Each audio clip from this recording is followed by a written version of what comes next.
thương gặp người. Nếu ngày xưa em nhìn anh không yêu người, nhưng anh đã thương bỏ về. Nếu tình ta chẳng phải xa cả lòng sâu, thì anh đã không đau buồn.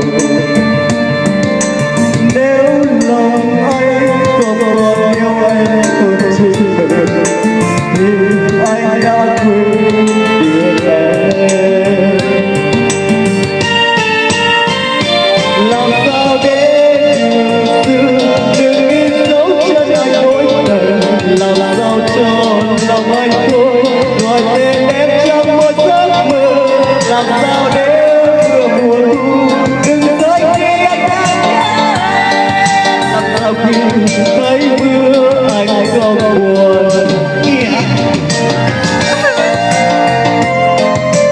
Lúc khi anh có cười, làm sao quên ngày chia tay để em rơi trên cơn mắt cay. Làm sao để tôi chờ mong, làm sao tim anh thôi đừng mất.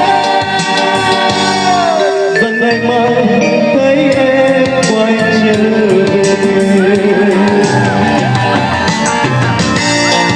I love you.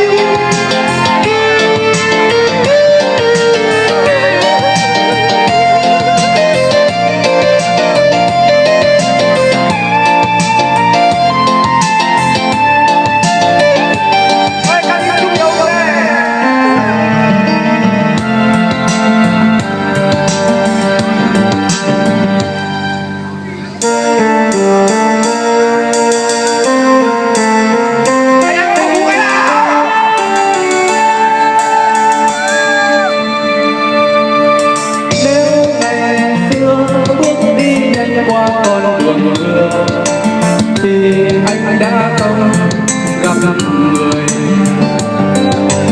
Nếu ngày xưa em nhìn anh nhưng không mỉm cười, thì anh đã không mộng mơ. Nếu thời gian có quay về trước khi gặp em, thì anh vẫn xin đi cùng.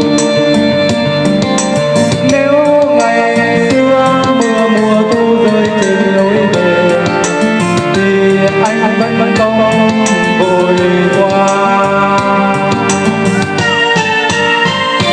Làm sao để đường xưa đừng in dấu chân anh mỗi ngày.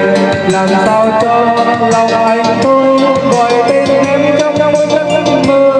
Làm sao để mưa mùa thu đừng rơi khi anh đang nhớ. Làm sao để thấy mưa anh không buồn. Làm sao để quên niềm vui, niềm hạnh phúc khi anh có người. Làm sao quên ngày chia tay, lệ em rơi trên đôi mắt cay. Làm sao để tôi chờ mong, làm sao tim anh tôi đừng mất. Rằng ngày mai thấy